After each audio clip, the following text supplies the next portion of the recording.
Hi, I'm Christine Cushing and welcome to another helping of my favorite foods.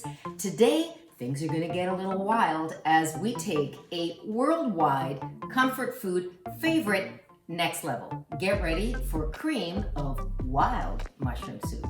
Let's go. First, we gotta talk about these amazing mushrooms that are gonna give so much flavor to this soup. Let me introduce you, if you're not familiar, with what I consider the king of mushrooms. I mean, this is mushroom royalty. This is called a porcini in Italian or a cep in French. Look at that baby. Now, you might be thinking, how come it's dry? These are actually dried mushrooms, and dried mushrooms are amazing to have in your pantry. They're a great addition to a wild mushroom soup because they're bringing two words, umami. If you can't find porcini, look at these morels. Little honeycomb, beautiful, available all around the world, different regions. Now, what happens when you rehydrate these babies? Just for about 20 minutes, I just pour some hot water over them in a bowl, and ta-da, like magic, you have the most amazing liquor. Not that kind of liquor, not alcohol. For once, it's not alcohol. It's mushroom liquor, umami times 10. Look at that. Okay, and now this is also going to go into my soup. So what's my next step? You might be inclined to just take these rehydrated mushrooms and just pour the whole thing through a sieve, right? But here's the thing. My little trick to take this, we're talking next level, you don't want to just pour this out because what happens? Let me show you what happens. In the bottom of this bowl is where all the sand and the dirt gets trapped. So what I do is I lift the mushrooms with my hands and put them into another bowl. By doing that, I'm avoiding actually pouring that sand right back into the mushrooms that I tried to clean it off of. Then, now we can feel free to strain away. And an added precaution, I go with the paper towel. This is a fine mesh sieve because that sand, this is a way to get fired from any professional job. But let me show you this, okay? Look at the sand in there. You see that? If that goes into your soup, a slap is coming your way if you're in a professional kitchen. Look at it. And in here, I need maximum, absolutely maximum flavor in this liquor. So I'm going to use this as part of the stock for my soup. So I'm going combo butter and olive oil, but at the beginning with the mushrooms, going in with the butter. See, sometimes people just want to take all the ingredients, put them in a pot, turn the heat up, and that's it. No. That's not how you become an amazing cook. That's taking shortcuts. Okay, I'm going to chop these babies up. The smell, off the chart. I mean, I can't even tell you how earthy feels like and smells like I'm in the forest. That's what we're talking here. To add to the wildness, let's go with some fresh shiitake mushrooms. I mean, these are not technically wild, but they do add a lot more flavor in my opinion. The one thing you want to do is just make sure to remove that stem because it's really woody. So I would use this for a stock or a broth, but never put it in the soup. Chopping. I'm going to blitz this after, so I'm not being too fussy with how everything's chopped.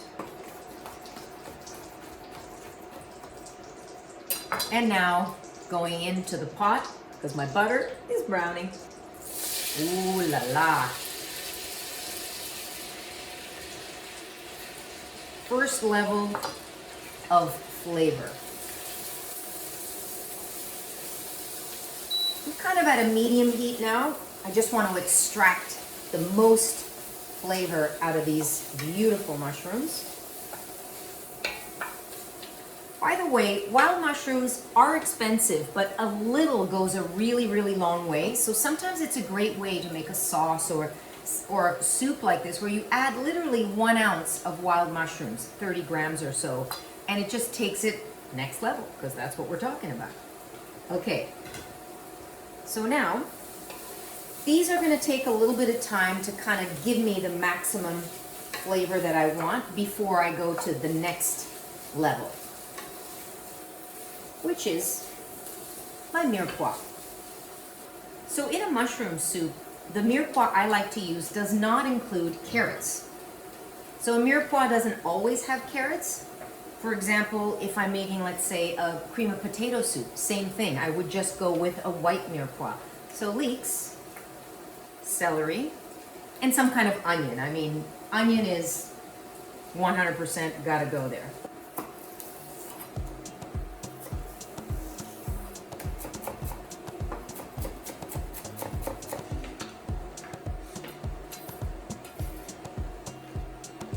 Now with the leek, you only want to go to the white part. The green part starts to get really woody.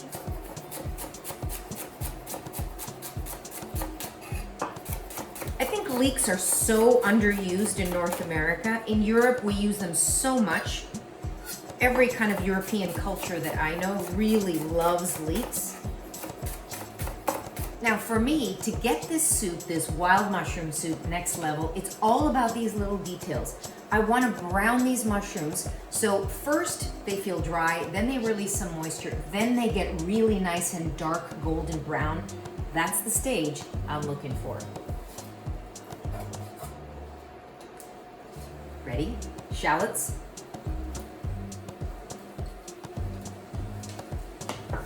Celery. Leeks.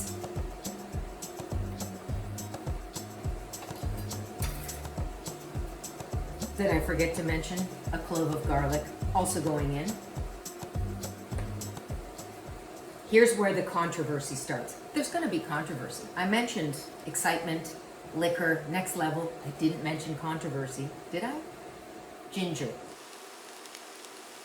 So just like, I don't know, 1/4 or a 1/2 tablespoon. This is kind of introducing an Eastern flavor, so it's going to have a little of that pepperiness, kind of a little sharp note, and you won't taste it, but it really adds that little something special. Here, we're just sweating. The veggies, that is, the mirepoix. If it looks like it's getting a little bit dry, we're going to go in with a little more butter. And just a combo with a touch of olive oil as well. Now, while the mirepoix and those wild mushrooms get to know one another, let's talk about really common mushrooms or button mushrooms. This is another controversy. Maybe you haven't heard. So I love using cremini. Cremini is just a baby portobello. They're this brown color. You can find them pretty much anywhere in most grocery stores. But the thing is, the button mushroom, the cremini mushroom, and the portobello, same mushroom. I know, who knew? So it just has a little bit more flavor. The reason I don't like using portobellos is portobellos, as this mushroom grows, underneath here you start getting these really black gills. So if I use portobello mushrooms, I am going to get flavor, but it's going to turn my soup really gray. And I never like doing it. If I'm going to, I always spoon out the gills. But even from the residue, you get that grayness.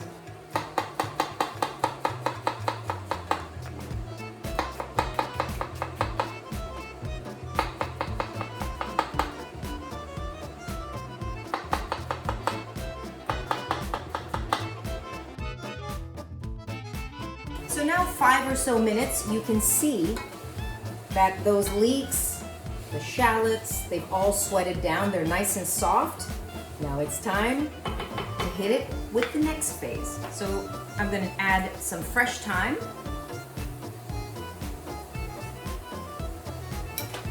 Remember I said, did I say there was alcohol? Yes. Sherry. Sherry is phenomenal. Sherry and mushrooms, perfect marriage. Now mushrooms are gonna go in.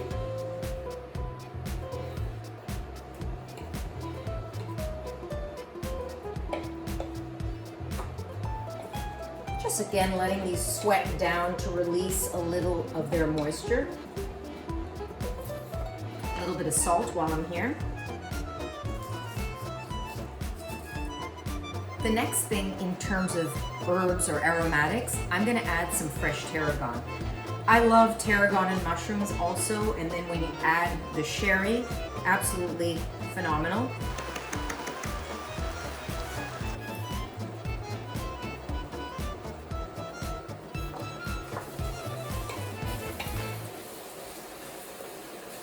That amazing liquor from the dried mushrooms going in, because of course we don't want to waste that.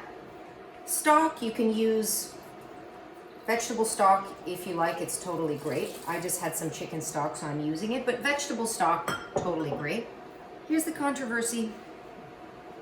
I like adding, instead of any flour to thicken it, I like using a little jasmine rice. Don't throw anything at me. It's amazing. Don't knock it till you've tried it.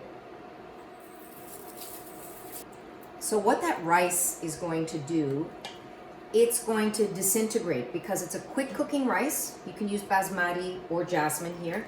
By the time all of this cooks down, and I puree it, the rice is going to really kind of render its starch and make it super glossy and just give it a little thickening without feeling heavy or too starchy the way flour would. Of course, you could add flour too, but this is a little something different. Going in with a touch of nutmeg.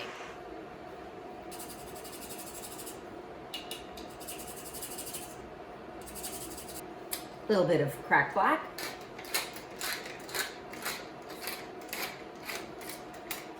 So good. So good. Medium heat, it's gonna simmer for about 35 minutes or so.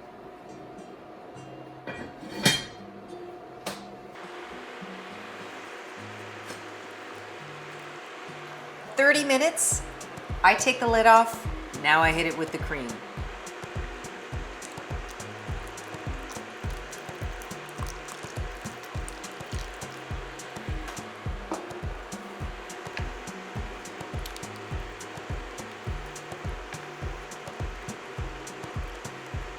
And I let this simmer now for about 10 to 15 minutes, lid off, just so the cream can thicken it a bit. Then we pulse. It's time for blitzing. Power tools are out. Just don't wear it.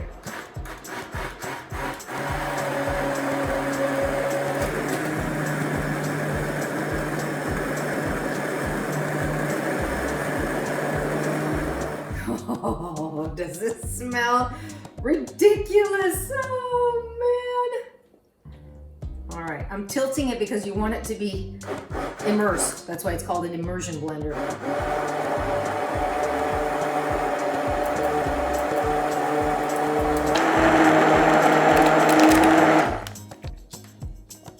Now I want to just taste it to do the final adjusting here. This is what I call a next level cream of wild mushroom soup. I'm also going to go in with, remember I saved some of that chopped tarragon that I talked about. That's going to go in now.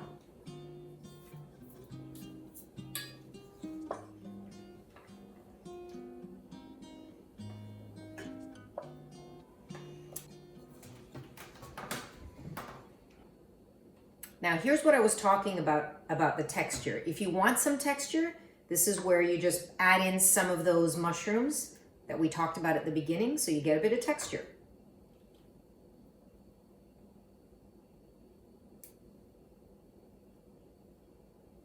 So just for a final little next level wild mushroom soup, I made these beautiful wild mushroom chips. These are king oyster mushrooms. I kind of roast them in the oven. They look so amazing. I toast them into little chips. And I think that they make a great just garnish for this soup. So they're going to go in. Just float a couple of these on top. little bit more tarragon.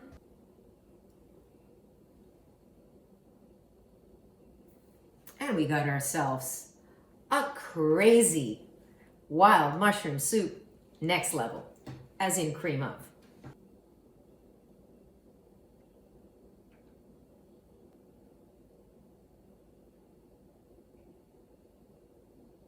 I can't wait any longer to taste this. I'm saving those little toasted mushroom chips for later. I want to taste. Already my mouth is watering.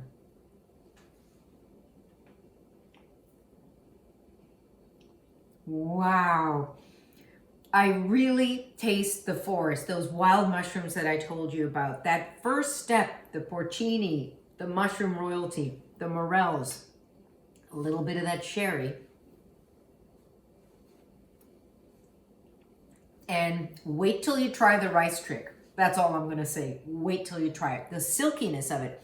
If you want this to be super, super silky smooth, get a massive blender, blitz it, then you can even strain it. But I like the texture of it. So thank you once again for joining me on My Favorite Foods, hanging out with me in the kitchen. I know you're gonna love this mushroom soup, and thank you for hanging out with me. Share, like, subscribe. Let me know what's happening in your kitchen. See you soon.